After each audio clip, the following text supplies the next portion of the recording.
and if you're new, hey, what's up? My name is Tanya, and thank you all so much for joining in and watching this video. As usual, there will be timestamps listed down below so you can jump around, and if you like what you see, smash that subscribe button, hit that notification bell, and thumbs this video up. You really want to be a part of this fawn family, fawn squad, fawn community. It is such an incredible place to be. I try to post 7 days a week. I really try to post 7 days a week, sometimes multiple times a day.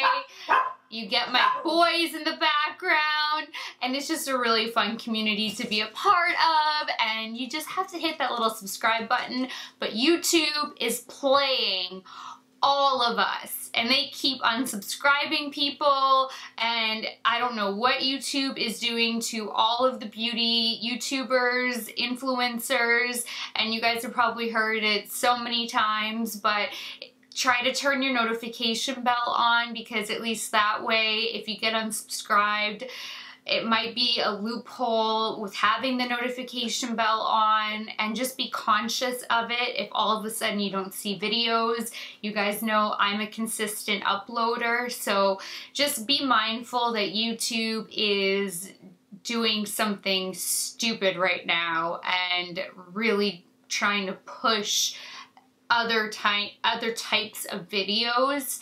Even though you're subscribed to certain channels, they're trying to push different content on you right now, on all of us, and they're unsubscribing us from the channels that we love, and it's a really big issue that's happening right now. So just be mindful of that. And I'm back, and I missed you guys so much. I pre-recorded 21 videos plus the 7 videos for the week coming up to my procedure. So really I had covered 28 videos in 1 week. The week leading up, the night of my surgery, I filmed that day for 16 hours.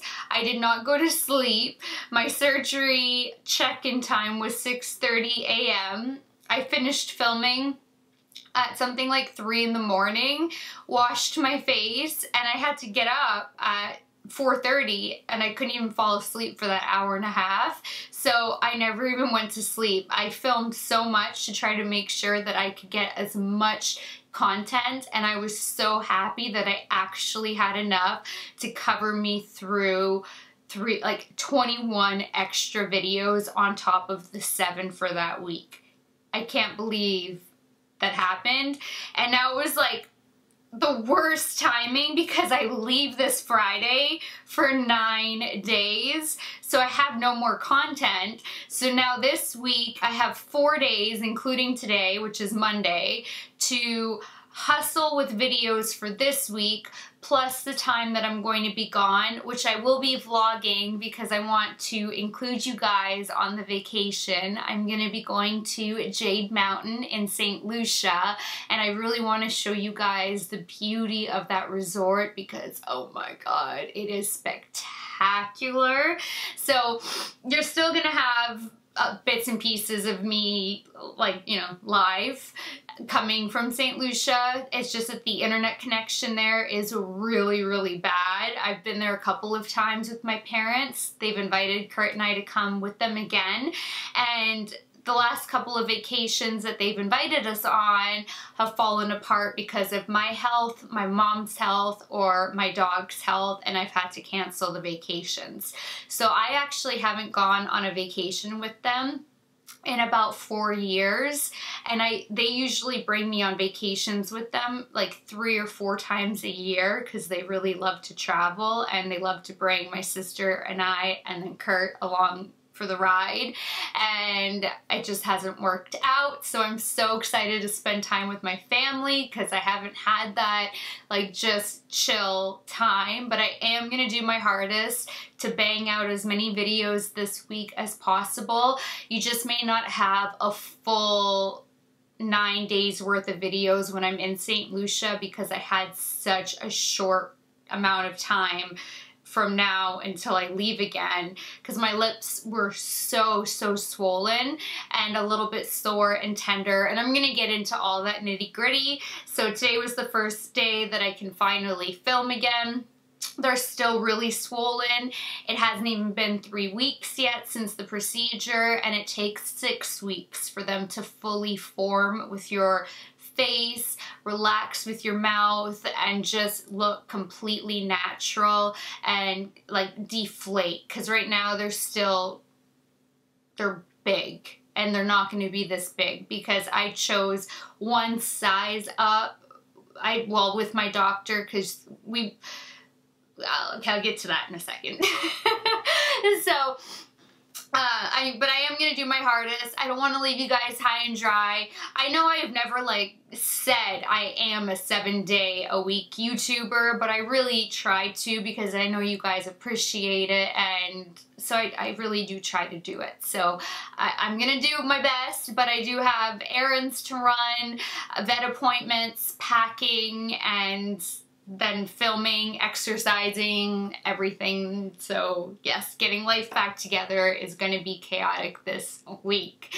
So, well, I guess when I said lips, that kind of gave it away. Well, I guess my thumbnail is going to give it away, and the title anyway. All right, so I had a lip augmentation with Perma facial implants, and it is a very new technology, which is so cool. And when my cosmetic surgeon, the one who does my lip fillers, got these little implants in, I'm gonna insert photos when the video goes on so you can kind of have an idea of what I'm talking about. One photo might be a little gory, and I'll give you a heads up where I would place that photo. So if you're watching, well, you probably won't be watching this with young kids anyway, because it's about cosmetic surgery. I did do a video when I started my channel on what I've done, and I've never actually done anything like cosmetic procedure wise aside from a breast augmentation. I've had 2 because the first one I wasn't happy with, so I had to redo them. And then I've had fillers, and I had a mole removed. Well, 2 moles removed. So I talked about everything that I've had done, right down to mole removals, because I just wanted to be completely upfront with everybody so you guys knew what I've had done. But this was my second time having a cosmetic procedure done. And so I guess first, let me explain what a lip augmentation with Perma facial implant is. I printed off a really nice sum up from flowermoundplasticsurgery.com was the article, and it just seemed to round it up really nicely. So I thought this will be really great to read, and then I'll give you all the details on my experience, my doctor, going about choosing a doctor, sizing, the medications, downtime, recovery, if you're interested in it. I'll go over all of that with you guys as well. So, the science behind the lips. Lip enhancement technology may be separated into 2 kinds, temporary and permanent. Temporary techniques require the use of injectable gel, fat, or implants. As a result of limitations associated with existing lip enhancement techniques, extensive research has led to the creation and development of the Perma facial implant, a revolutionary new implant used for lip enhancements. For lips, Perma facial implant is unlike anything we've seen. The variety of patient needs that can be addressed with the Perma procedure is immense, and it really truly is unbelievable. Unbelievable. So the permafacial implant, the excitement surrounding this cosmetic enhancement breakthrough, like, this is brand new. This is so exciting. Like, this is brand new. It's amazing. So this breakthrough has been immediate and overwhelming, both in the US, and consists of soft silicone, a soft solid silicone.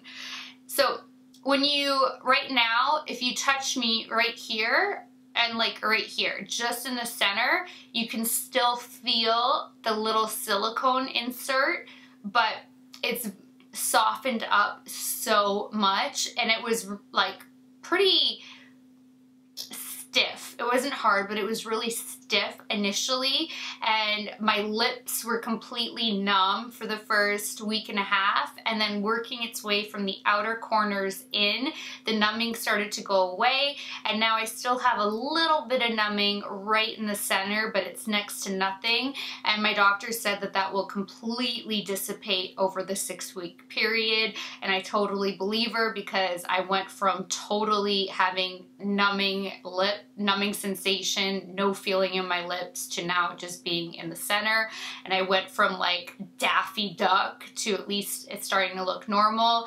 I did forget to take the day of photos. I think my first photo that I have is day 6, so I'm sorry I forgot, but it was like, oof, they were huge. All right, so it's an implant that cannot rupture, deflate, or degrade over time. And this is something that was also designed, so if you don't like it, it's literally a little stitch in the corners of your mouth, and they insert the implant through each corner, but you can do it as an inpatient, like in the office where you're getting your injections. You don't even have to go under.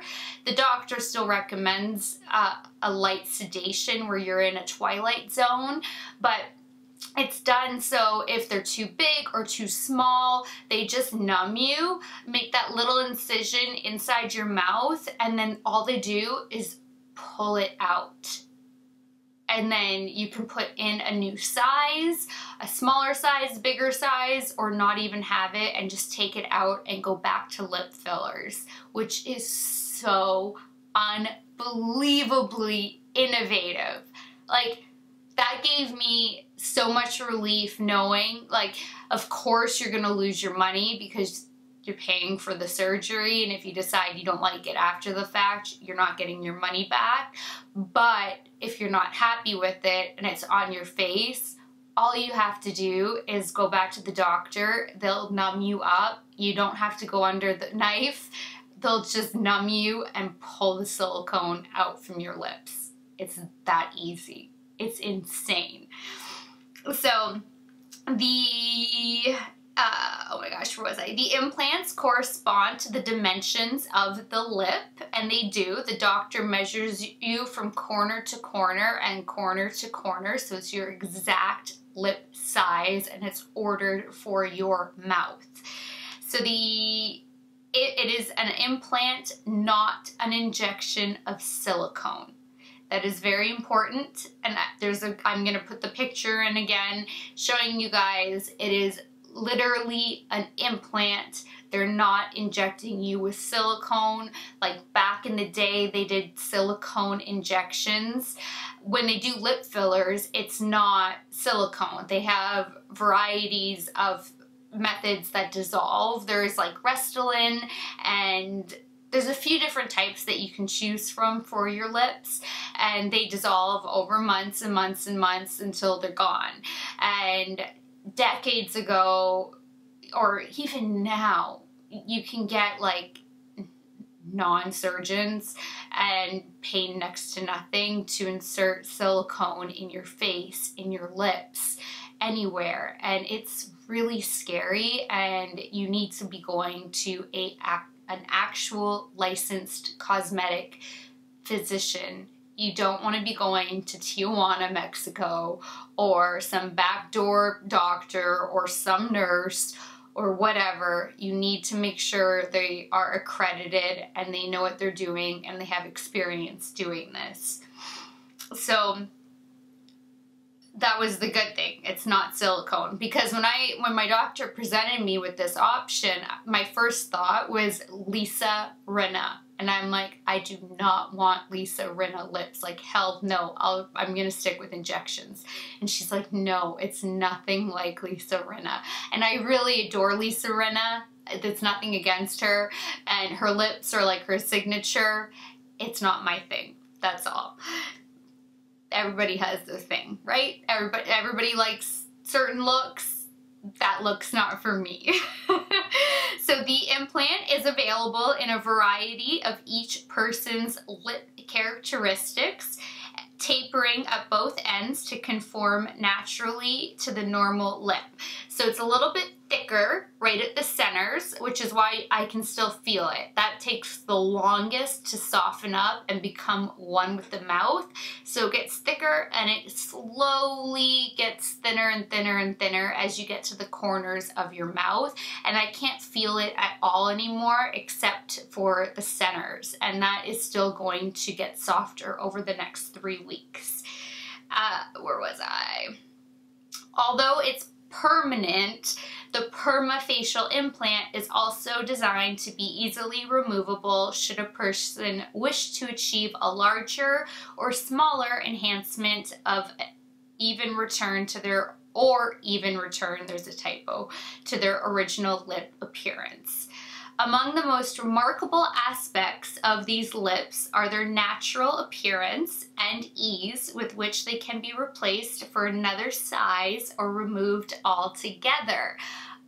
I love, like, that literally took away any anxiety I had about this procedure. Like, gone. Never before has a product made for this use offered so many exceptional qualities. It gives you a natural appearance after 6 weeks. I know it still looks a little funny. It's a soft silicone, but it can't rupture, it can't deflate, and it cannot degrade over time. So my breast augmentation, for instance, I have silicone implants. And I first had saline. A different doctor did it 10 years ago, and that's in my video that I talked about.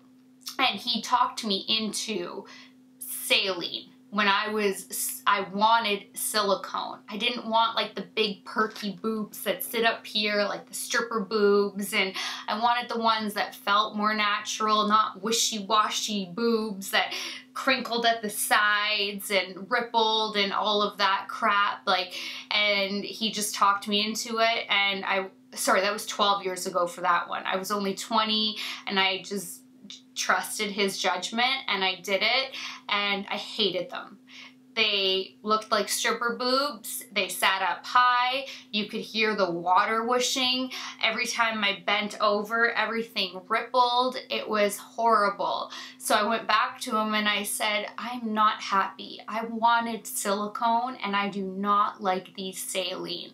So he just charged me for the price of the silicone implant because it was his fault. He was so adamant about it. And I'm going to touch on men versus women when it comes to cosmetic procedures in a moment. And I'm just going to say right now, I always recommend for women to go to women cosmetic procedure places. I've seen 2 men in my life for cosmetics things, and 1 woman, or sorry, 3 men and 1 woman, and all 3 guys have let me down at one point and not given me what I want. The women, I'll just talk about it. The women just know aesthetics. They know a woman's face structure. They know what women's boobs are supposed to look like, how a woman's body is supposed to be. Guys have this other unrealistic idea. They want these like big, plump, like blow up doll lips. They want these huge boobs that like sit up high. And I mean, I know right now mine are looking really big. They're in a big push-up bra and the top I'm wearing, but they're really not that big, I promise you. But they want big boobs, they want, you know, little waist, big booty. When you get your lips injected, they go there, they fill these little lines huge, so it like really sticks up. They'll go under the lip, so your lip will end up like sticking up like this, because guys just have a different idea and it's not attractive. And I've had 3 men inject my lips and I have hated the appearance of what all 3 men have done to my lips. And every time I've gone to my woman cosmetic surgeon, she has like the perfect touch. She just knows what's enough, what's too much, what's too little, exactly where to place everything, and she never goes overboard on anything.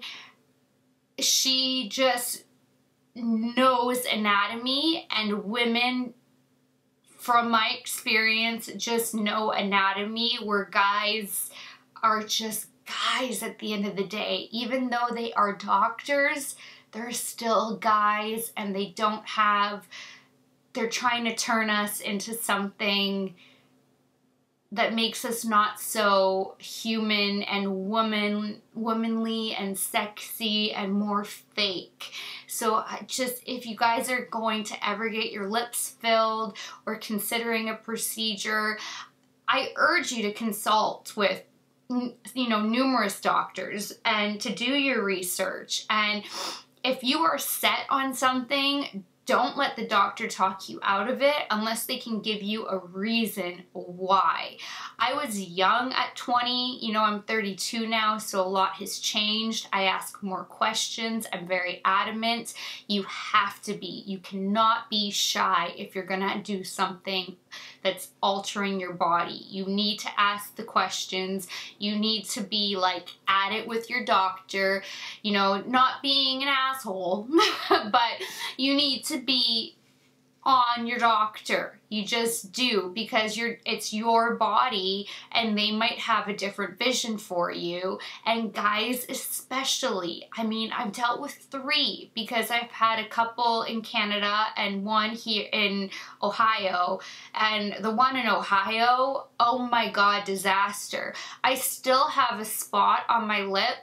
When he injected me, he put so much product in my lower lip that a bubble formed of excess product, and it looks like I have a pimple on my lip since September, and it has not gone away.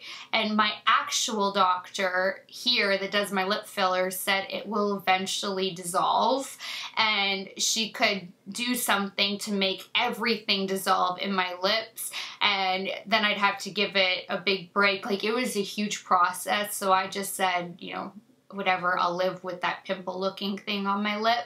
But that was him trying to make my lips like these blow-up doll lips, and they looked so fake, and I was so unhappy with them. So just be asking questions and go to a woman. They're not going to do you wrong. They have a different vision for the most part. So, all right. Okay, that's where I was going. So with the breast implants, back to that, breast implants can rupture, they can deflate, and they can get like gooey over time if they rupture. But when you have silicone, they still kind of hold their shape, but they can still break, and then they just need to be replaced. So mine are now 10 years old, and you're supposed to replace them about every 15 years. So, because I had my first set at 20, and then I had them redone at 22. So in about 5 years, I am gonna probably need to have a new set put in, and then I'll go through that recovery again, but that's at least 5 years out from now. But it is very different from the lips. The lips don't rupture, they don't degrade, they don't do any of that. Once they're in, they are in, unless you want to just take them out. All right, so they are also a routine procedure performed under local anesthetic. they are resistant to tissue in growth. So you're not going to get like excess scarring building up or anything like that that's going to happen in your mouth. Nothing. You're going to be good. They're permanent but easily replaceable or removable. It does not restrict your lip movement. As you guys can tell, I clearly have no issues, and they're FDA approved. So now that I've read you guys the facts, the routine procedure performed under local anesthetic. Oh my gosh. So when I had my consultation with my doctor and she was talking about this local anesthetic, and it did not dawn on me that I was going to be awake but in a twilight zone. I had no idea. I would have been freaking out for the weeks leading up to the procedure if I would have known that. But I didn't know that until 10 minutes, not even. It was like 3 minutes before getting wheeled into the operating room. And the main nurse comes in to just go over the final, you know, steps and be like, okay, so you've been informed of da da da da da da da da da. And then she said, you know, that you're going to be awake, but you're going to be in a twilight zone. You're not going to remember anything. And, you know, the anesthesiologist is there and she's going to be monitoring everything. So if it seems like you're coming out of it for any reason, she'll be right there to make sure she puts more into your IV so you get knocked out again. And I was like, oh, hold on, my timer's going to time out. Okay. I completely forgot to tell you guys that once she told me about the fact that I was going to be awake during this procedure, but in that twilight zone, that they were actually strapping me down to the bed. So both of my arms were strapped down and my feet were strapped down, and I have major claustrophobia issues. So it was a really good thing that I didn't know those things ahead of time, and I found out just minutes before my surgery. And the reason why they strap you down is because what they cleanse your skin with can make you really itchy, and they don't want your arms flailing around. But I was still awake while I was strapped down, so that part wasn't so much fun. And then I stopped and I was like, what? Wait, I'm gonna be awake?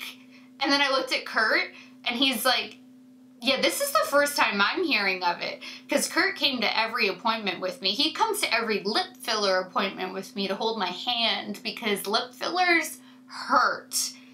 They hurt really badly. And I need his hand to squeeze, and he can't even look at them because he's ready to pass out. He got so dizzy one time that the doctor actually had to get him to sit down, had to get him to drink water, wouldn't let him get up because he saw his loved one in pain, and he actually had a physical reaction to his loved one being in pain. And the doctor said that that can happen when people love each other that much, and I thought that was so sweet. But so I'm looking at Kurt and I'm freaking out at this point, but I'm slightly sedated, and I was so nauseous because I hadn't slept. So they had given me anti-nausea medication. I was hooked up to my IV, and they gave me a sedative. So I'm like sedate, like, you know, a little bit calm. I don't know what they gave me, but it felt kind of like a small dosage of Xanax, like, you know, a pediatric dose, next to nothing. And then I was just like, but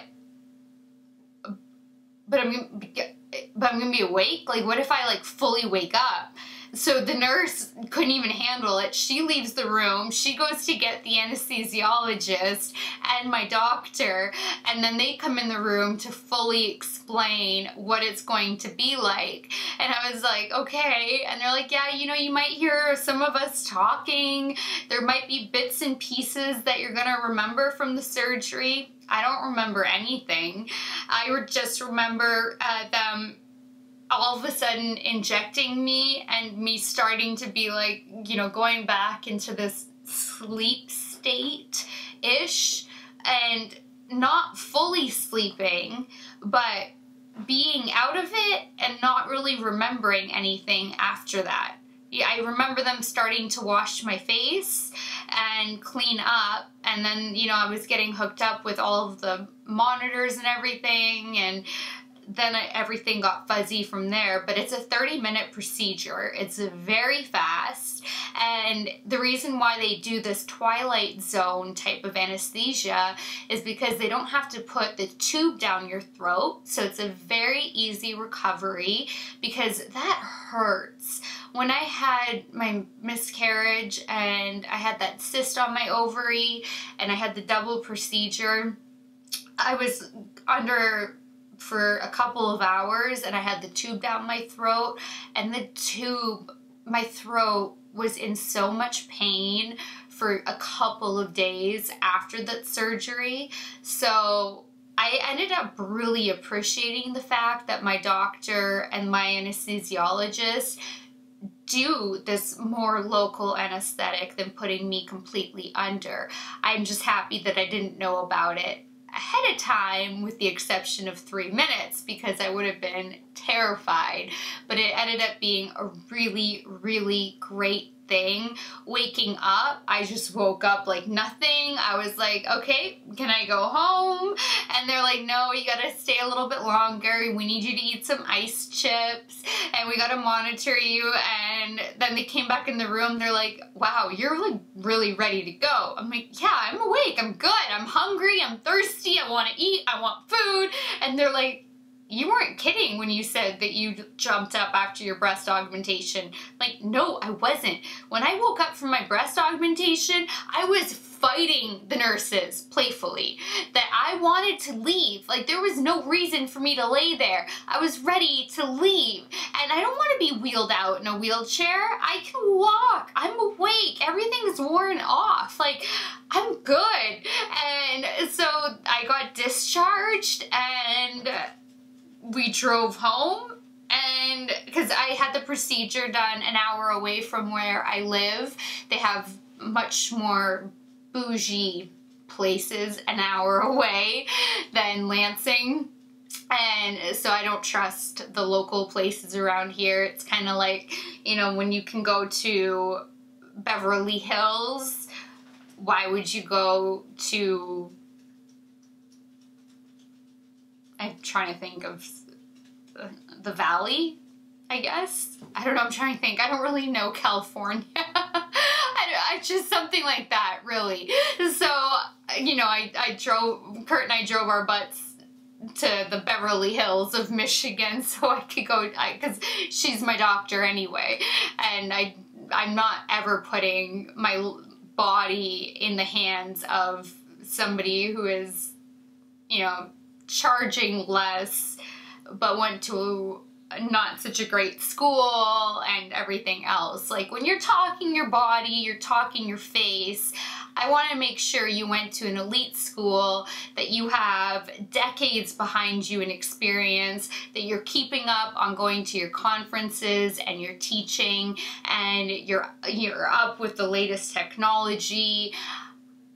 That matters. It does. Lawyers have to do it too. You have to keep up with training every year. Like, there's a difference. So it was so funny though, because when I was awake, they came into my room and they were all laughing at me. They were like, you were talking the entire time we were trying to do your lips. And go figure, you know, I talk a lot. But they said that the whole time that I was talking, I was filming a video in my head. They said that because the way I do my videos, I click the remote and I say action.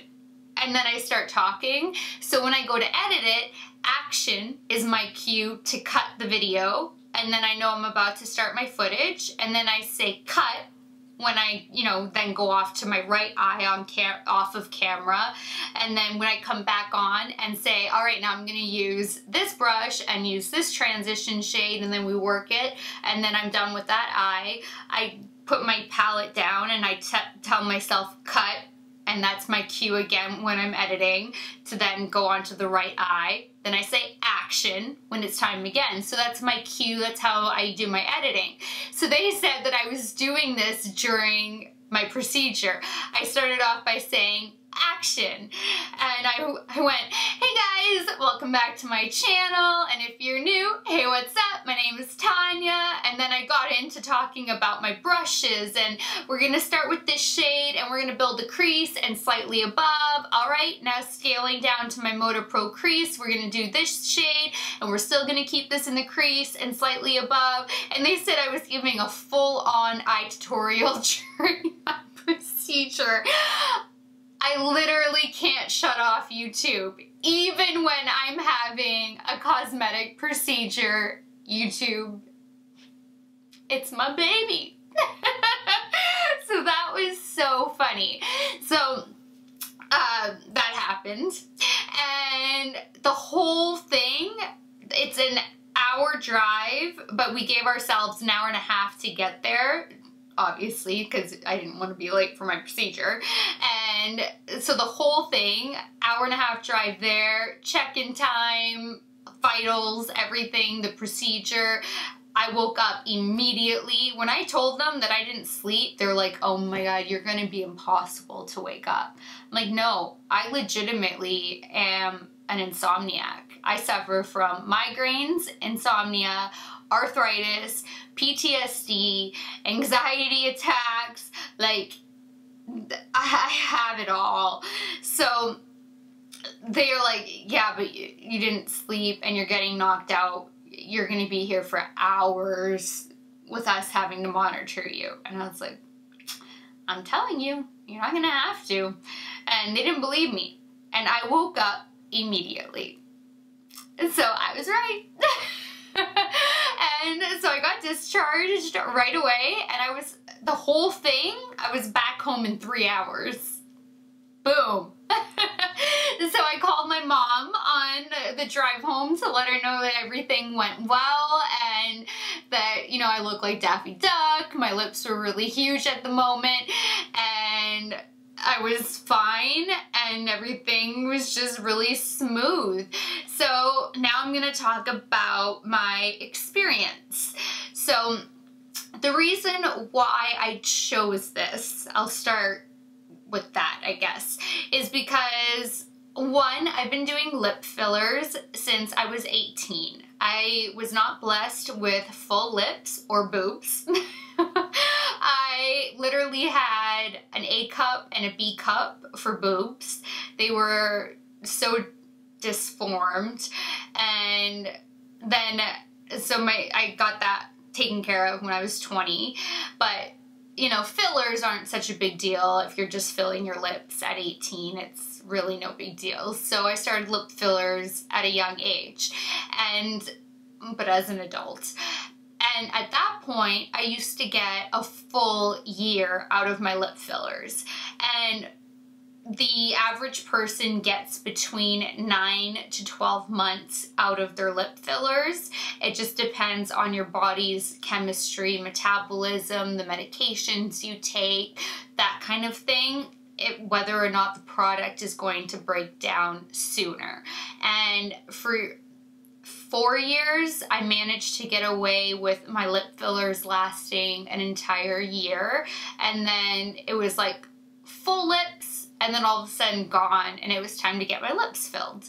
And even then, I lived in a small city, and I'd have to fly to Toronto, which was an hour and a half flight to go get my lips done there, because I didn't trust anybody in my local hometown. There's a couple doctors that we talk about being butchers that I'm not going to get into, because I know I have Sioux people watching this as well, and there's just no way in hell I'd let anybody in the Sioux touch my face, my body, or anything. So I went to Toronto, and I was never thrilled with my lips.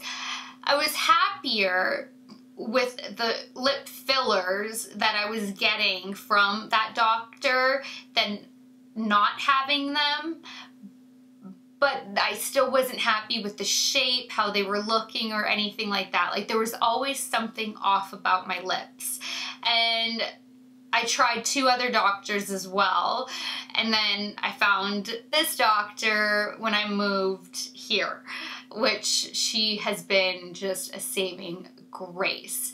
I'm not going to tell you guys how much I spent on my lip fillers, or my implants, because I'm sure there is a drastic difference from state to state and even city to city, and I just don't feel like it's necessary for me to share that information.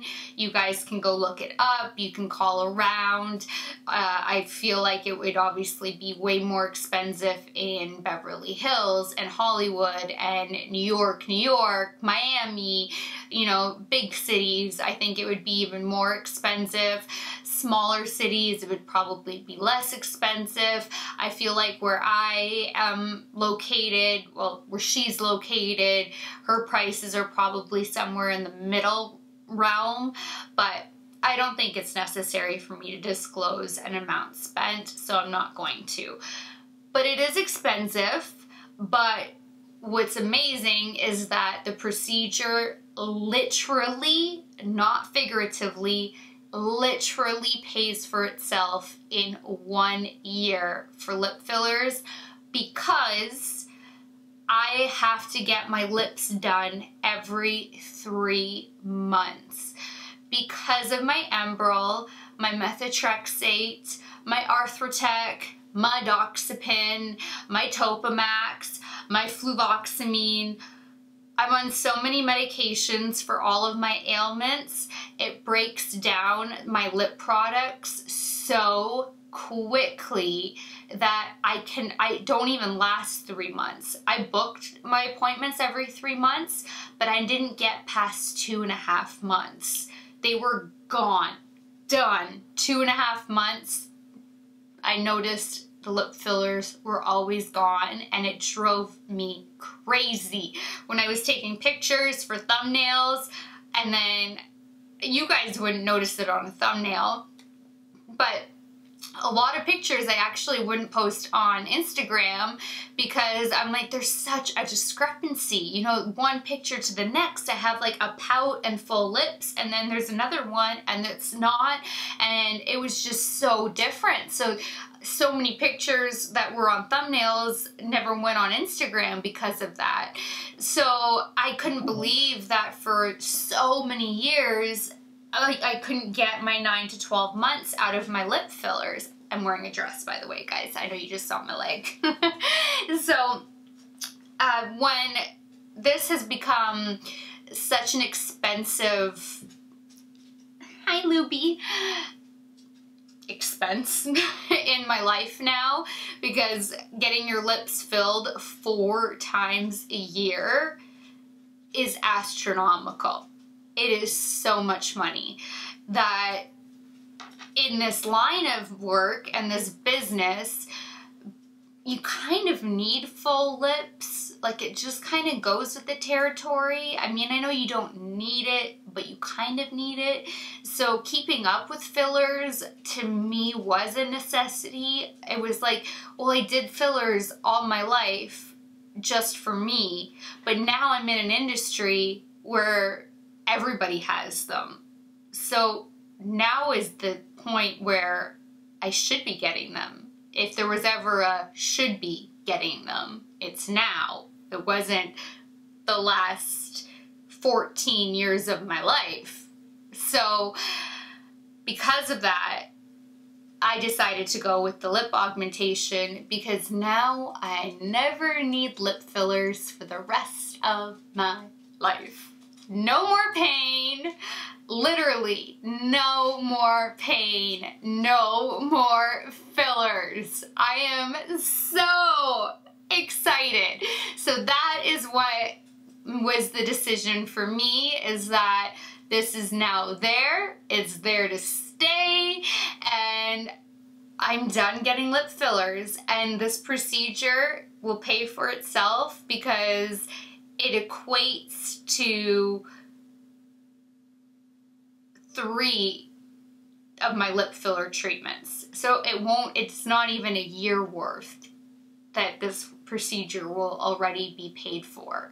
So that is amazing. I need a sip of water. This actually just reminded me. So the first, is that in the frame? That's in the frame. Ugh. The first week after my procedure, I could not sip out of a straw. I had to just drink from a cup. And I mean, that's no big deal, but I like to keep everything sealed in the house because of my dog fur flying around, and if a bug lands in it, that grosses me out. Like if a moth or something lands in my drink, I'm done. Even the glass is done. It's getting washed. I can't handle it. So everything that I drink from, it's always that type of a container. So I kept those containers with the lid there, and I would just lift the lid and drink from it that way. So there's downtime because for 1 week you can't do physical activities. You can walk, but that's it. You can't sip from a straw. There's no sexy time happening for that week. So the boys just, they got to take care of their girls during that week.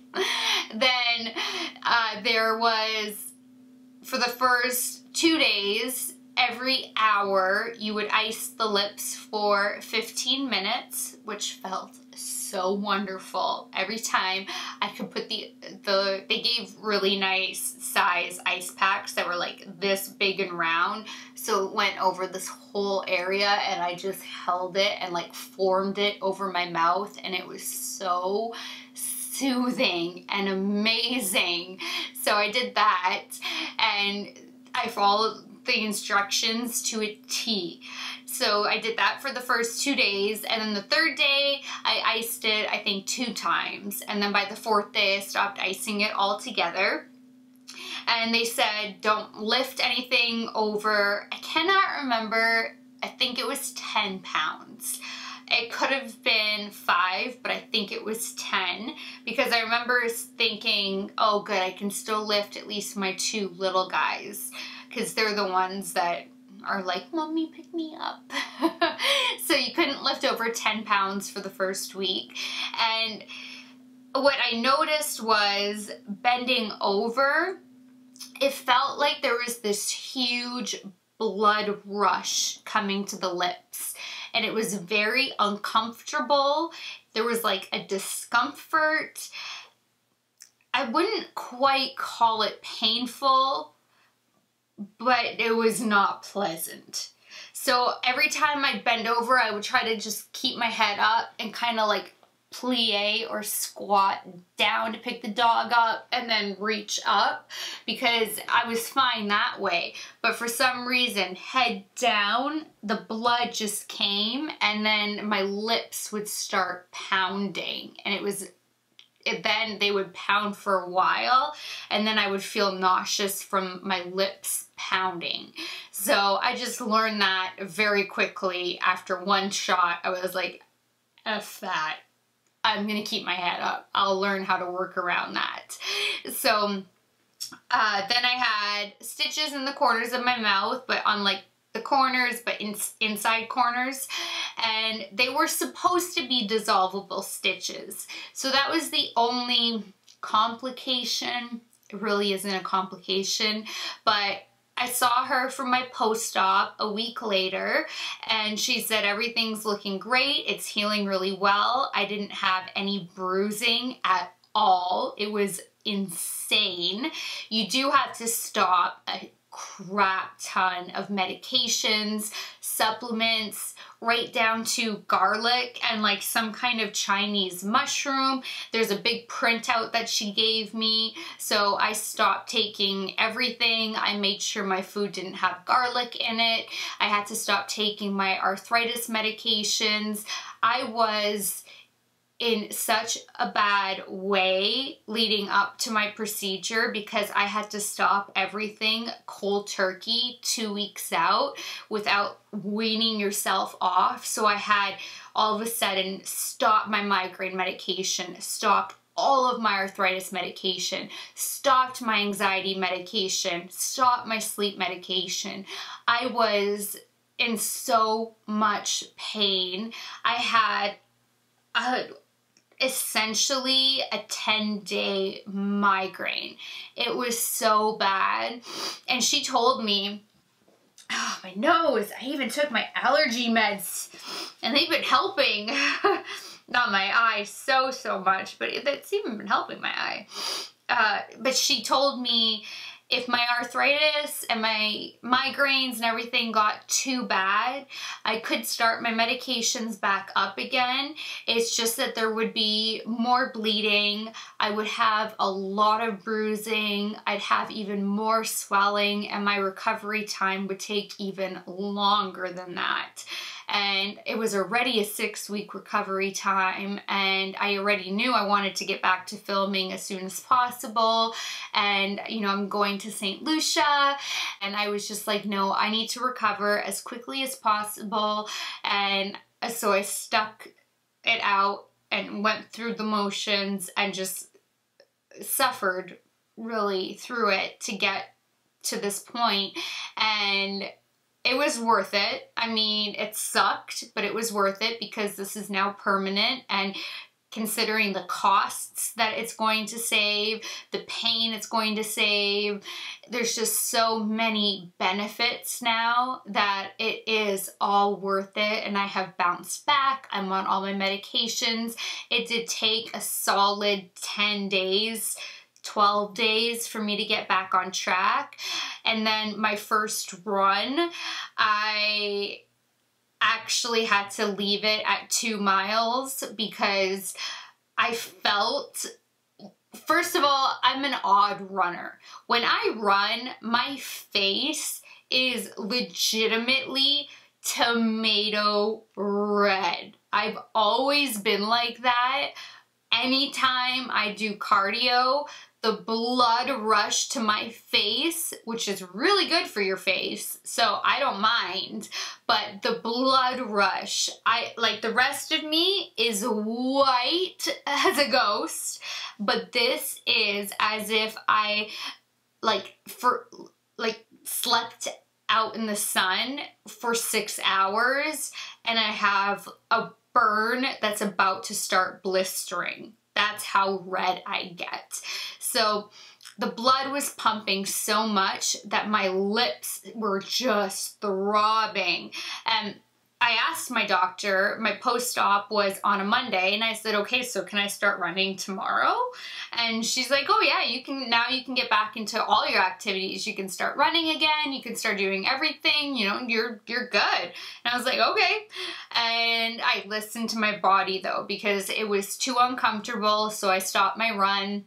And I was like, all right, you know what? I'm going to leave it at 2 miles until my lips start feeling better.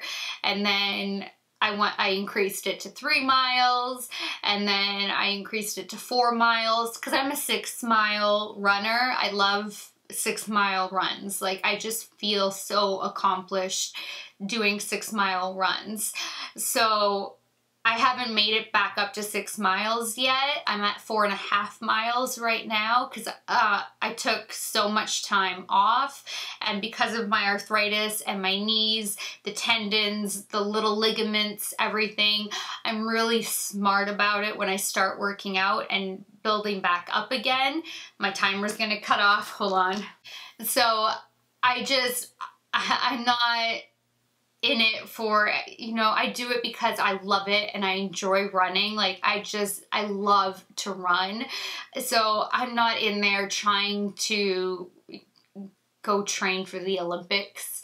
I'm doing it because I love 6-mile runs. So for me to ease back into it little by little by little at the expense of saving my knees, making sure my lips are fine, I'm good with that. And they've been fine, and they're feeling more and more real.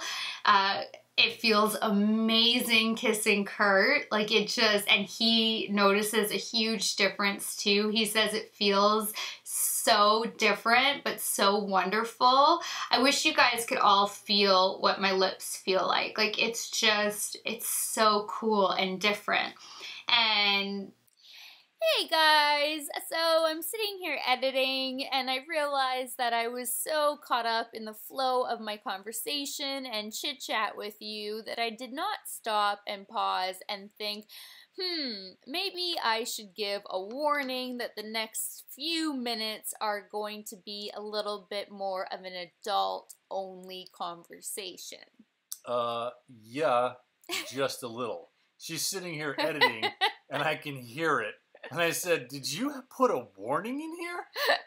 She's like, well, at the beginning I said there's something about images. I'm like, that's not images. We've got mother-daughter duos or whatever. You may want to throw something in there. And then after a little bit, she was like, yeah, you're probably right. Yeah, so sorry about that, guys. But it's only kind of implied, and you might It is not in any way, shape, or form kind of implied. She blew past the boundary. So, seeing how I have no say in that, I at least thought that we would throw in a warning. I wish I would have been recording his face while he listened to the whole footage that you're about to hear, because he had no idea, and he can't believe that his little Tinkerbell princess actually said this on YouTube. Now, in all fairness, before we get carried away here and kind of hype this thing up to something it's not, my only point was, if somebody's watching with their 9-year-old daughter, this is something you need to put a warning in about. It's in an adult conversation at the bar, you probably wouldn't even remember it. Okay. Enjoy the rest of the video. Love you guys. If you guys ever wanted to up your game to pleasure your man, Kurt said it makes a huge difference. And he already liked my techniques before, but apparently whatever the silicone is in here, when that's on that, I'm just saying. So there you have it. So yes, my only complication, the stitches, which was not a complication. So sorry for the tangent. TMI? I don't know. I feel like I should share everything with you because to me, that alone is like, oh, well, yeah, I want to please my man, and if that's going to please him even more, okay. So, and it is a big difference from when I just get my lip fillers because there's actually something in there aside from just, you know, injecting filler. Okay, we'll get off of that. So the stitches, my stitches didn't end up dissolving. So at the 2-week mark, I had to drive back out to where she has her practice and she had to cut the stitches out. And she said she doesn't know why my body didn't dissolve the stitches. It was really odd. All the patients that she's performed this procedure on, which is a hell of a lot, they've all dissolved on their own, and my body just didn't dissolve them. I'm like, oh, so my body dissolves lip injections every 3 months, but they can't dissolve stitches, dissolvable stitches. And so I drove, you know, round trip, left again an hour and a half, even though it's an hour drive, and then it was an hour home. So 2.5 hours of driving for a 2-minute appointment. It was like snip, snip, and the stitches were out, and that was it. But at least they're out, and everything's healing, and it's all good. So this is what they look like at the, tomorrow is exactly 3 weeks. Yeah, tomorrow is 3 weeks, so.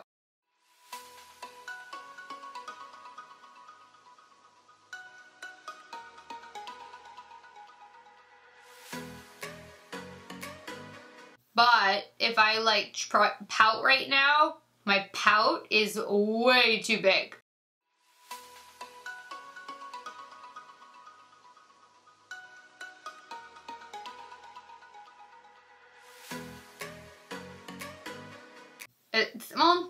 It's bigger if my lips are together, I suppose.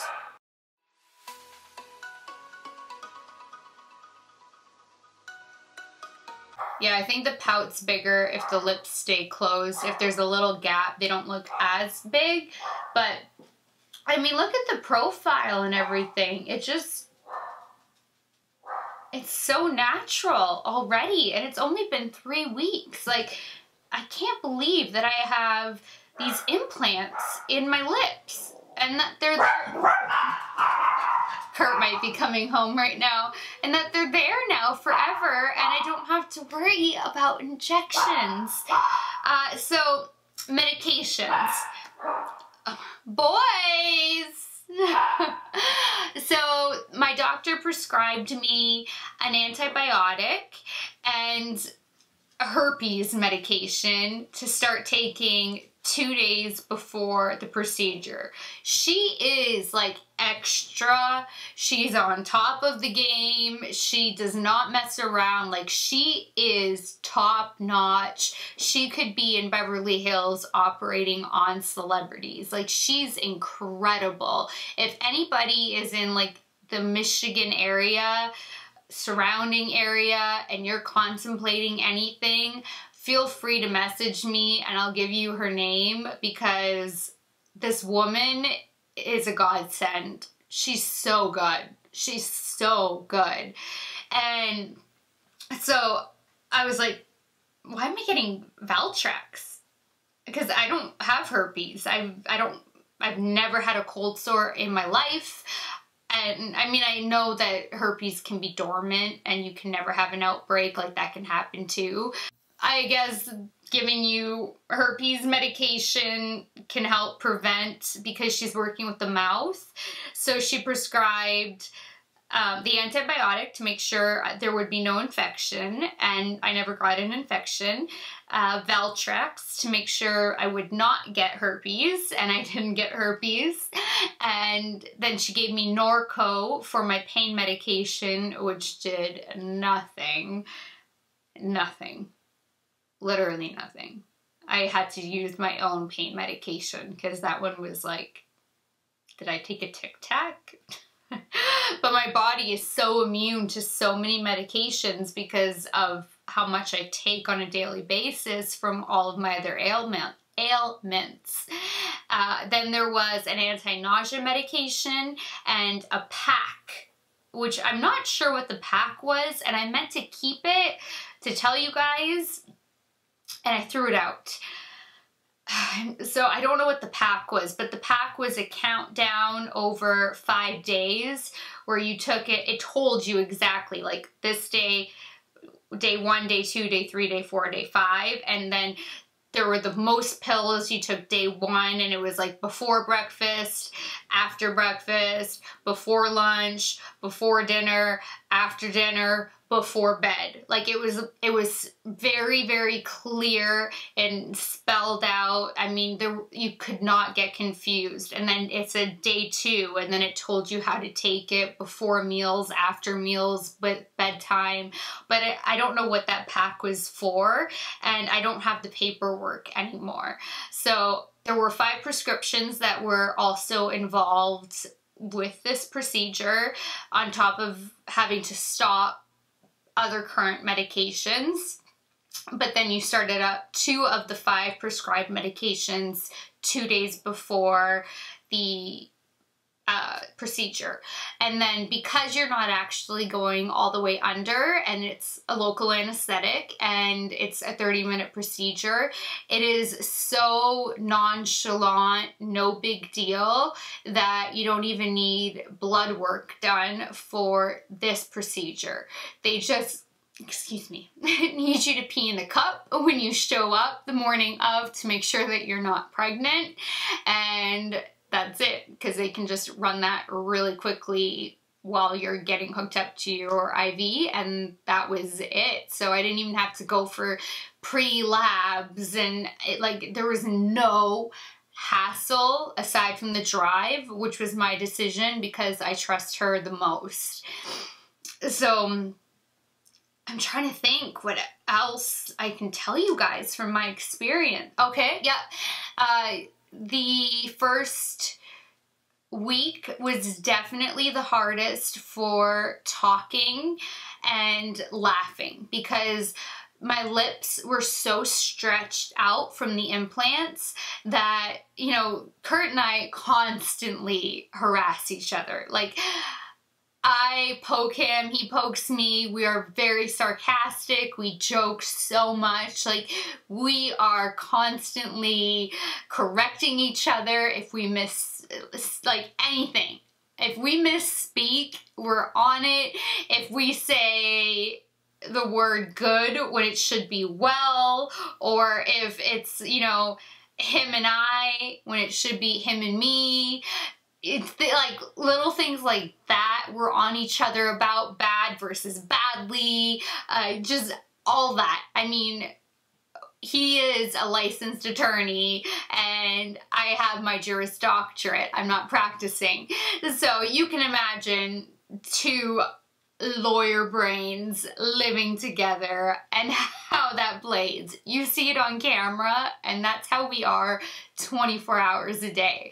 So we were going back and forth, and a couple of times I'm like, babe, you gotta stop. And I was like grabbing my lips to hold my mouth to stop smiling and to like stop the skin from stretching because it hurt. Like, it wasn't excruciating, but it hurt. It was tender and it hurt. And so I had to keep telling him, like, we have to chill a little bit because I need my mouth to heal, and I'm laughing too much, I'm smiling too much, and I'm talking too much, and all of this was just getting so stretched that it was like hurting, but the corners were hurting the most. So that was something that took 2 weeks to really get over, and now, with the exception of like hysteria for laughing, it doesn't hurt at all anymore. I can completely talk, completely laugh, smile, everything, and there's no pain, there's no discomfort, there's no nothing. So that's really awesome. And after the procedure, the doctor said not to eat anything hard, like chips or bread or anything like that that could get caught up in the stitches or rip the stitches open, and to be careful about what kind of foods you're eating during that week.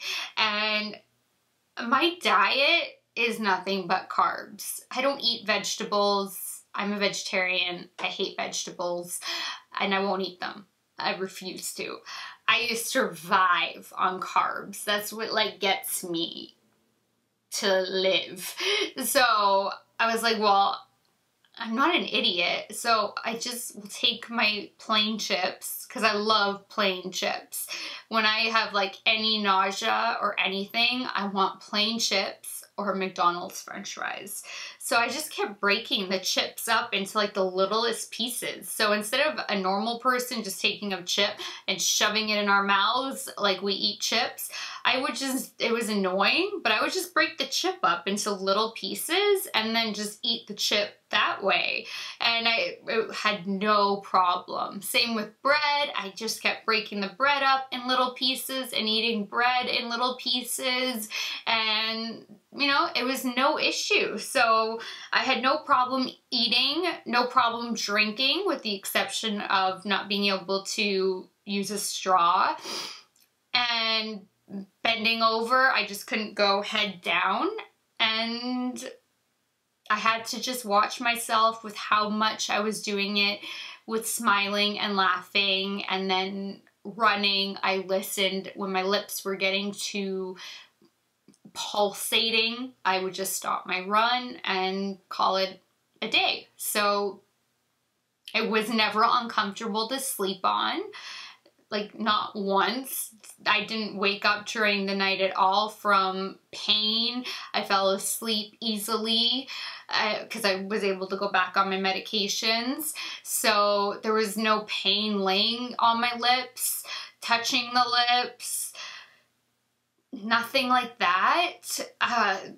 Honestly, I don't regret anything. I did go through hell before the surgery, but that's only because of my arthritis and migraines. Otherwise, it wouldn't have even been a big deal.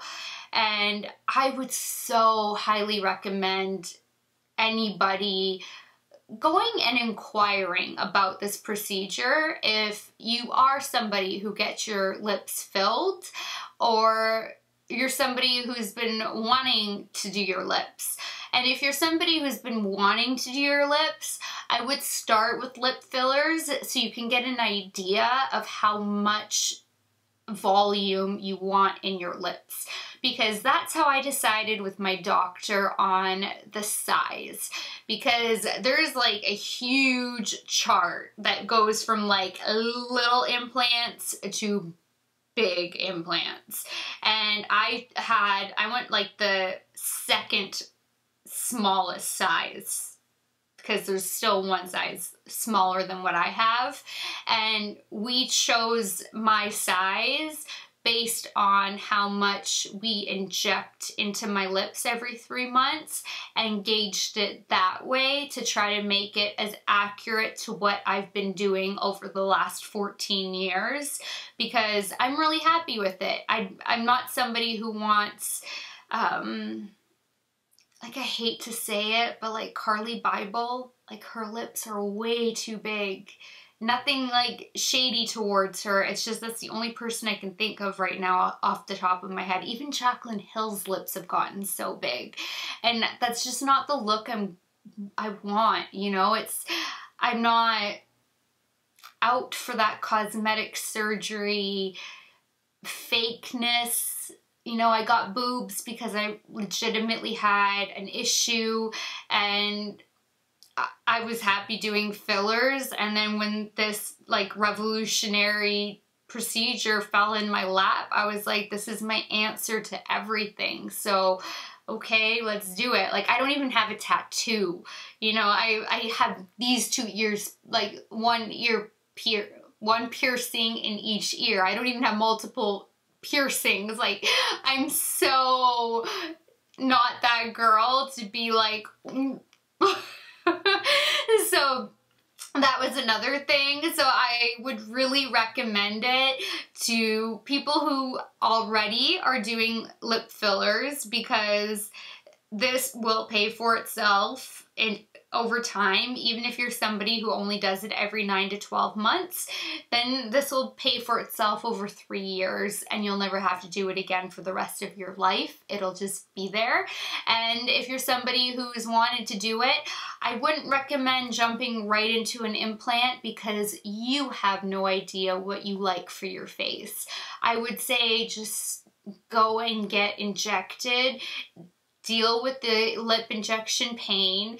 It's only painful while you're being injected, and then there's a little bit of discomfort post-injection that goes away. You ice your lips after the injections too, and you'll get a much better idea of the size that you like, and then you'll be able to figure it out with your doctor for the implant, because this is an investment. It is expensive, and you want to make sure you're getting the right size for your face shape, for what you're looking for what you're going to love. And at the end of the day, make sure you're doing this for you. Make sure nobody is influencing you. Make sure you don't have a man, a woman, somebody in your life telling you to do this that is doing it for the wrong reason. And if somebody's doing that, telling you that, they're in your life for the wrong reason too. It's also a different topic, but make sure whenever you're doing anything, even if it's Botox, fillers of any sorts, breast augmentation, anything, make sure you're always doing it for you, not to please a guy, a crush, your woman, your man. You know, don't do it for those reasons. Those are the wrong reasons and you'll regret it. And you need to make sure that you are 100% committed to this, that you 100% want this, and that you are willing to accept the fact that there are things that can go wrong and you are still wanting to take the risks that something can happen, because it is still a procedure and something can still go wrong at the end of the day.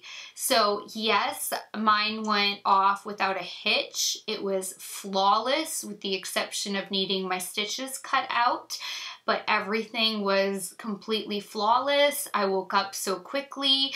I wasn't nauseated, didn't throw up once. I got food immediately. We left the operating room and I went right to get food because I was starving. I'm like, we need to go to Panera, to Starbucks. It was still early in the morning, so I'm like, we need something now. I'm dying. I need water. Like, and I started eating as soon as like within 5 minutes of leaving my operation, I was eating.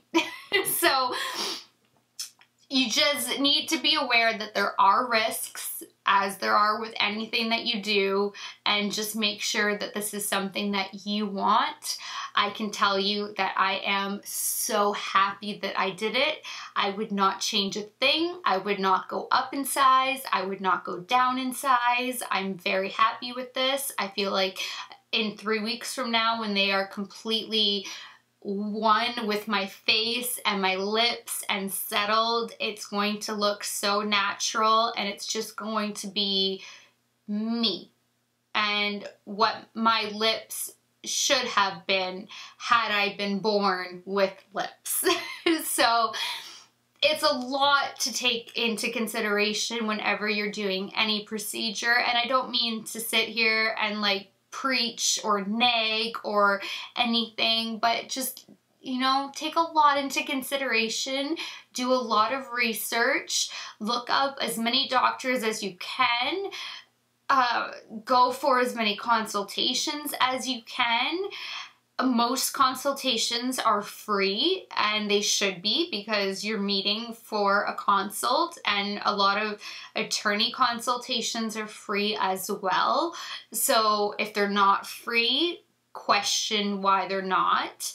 And I've never had to pay for a consultation. When I had my boobs done, it was a free consultation as well.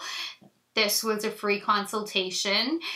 And it's not because I'm a standing client, it's how they run their practices. And I think that's a good thing. So those are just some things to keep in mind. And I'm sure there's so much more.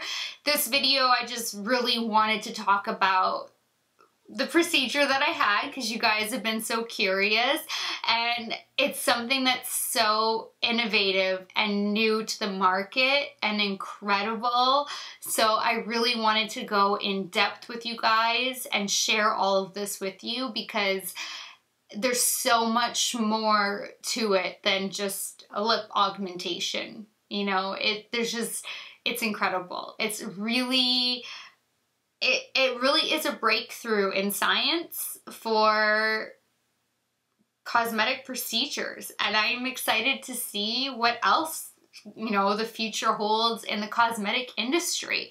Maybe we're going to be able to have like laser facelifts in the next 5 years. I don't know. But this was awesome, and it was really relatively quick recovery. You could go back to work within a couple of days. You would just be very, very swollen, and there would be no way to contain it. You know, if you wanted to keep it a secret, you wouldn't be able to. So if this is something that you are not comfortable disclosing to people, you're going to have to take a couple of weeks off, because people will notice. I would say a solid 2 weeks for sure, like 10 business days and having the weekends on top of that. but everybody heals differently, so you could need a couple extra days. Like I said, I'm on my 3rd week now, and well, tomorrow's 3 weeks, and to me, they still look like she had something done. Like there's something with it, even though they're so much better than they were. I can still, like, yeah, there's something. So, but I'm fine telling people. I've already seen my nail tech and my hairstylist since having it done, and they are like, they're loving it. My hairstylist was like, can I touch them? So he was feeling them and just in love. And both of them, like during my hair appointment, he's every step of the way while he was shampooing and toning, conditioning, cutting, he's like, I can't stop staring at your lips. I'm like, I know, I told you, I knew you'd want to get your lips done. The second I had them, I knew you'd want them. And he's like, they just look so natural. Like they look more natural than lip fillers. And I said, I know, they're supposed to just morph with your lips and literally become your lips. And I said, and I'm not even through 6 weeks yet. And he spent the whole hour and a half cutting me off while we were talking to comment on my lips, and same with my nail tech. I had to break up my appointment in 2 appointments because I had to cancel the day I had to go get my stitches taken out. So she's so fully booked that I had to do my nails in 1 appointment, and then I got my toes done today. So at both appointments, my nails last week and then my toes today, she again was like, I can't get over your lips. I wish that I could just go do it.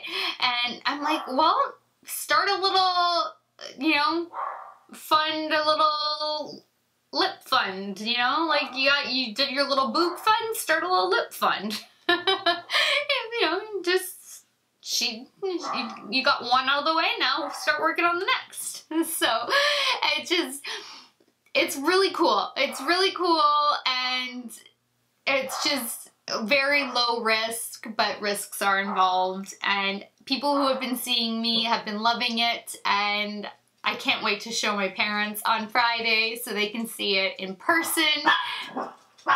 Because they haven't seen it in person yet either, so this is going to be really exciting for them to see it. And I bet you my mom might want to get it done too, who knows, because it's wonderful. Who doesn't want to like give up lip injections but have full lips for the rest of their lives? Like, seriously, this is amazing. All right, so this is a ridiculously absurd long video, but I really wanted to give you guys as much information as possible, as much of my experience as possible, every little tidbit that I could in case you were considering this or you didn't know about it and now you are considering it, you know somebody who wants it. So I wanted to just lay it all out there. So I hope I didn't bore you guys, but that's what happened and I could not be happier. So that does it for this video. I love you guys so much. I missed filming so much, but I'm back, and then I'm gonna be gone, but then I'm gonna be back. So until next time, good night, good morning, wherever you are. I love you guys so much, and I will talk to you later. Bye, guys.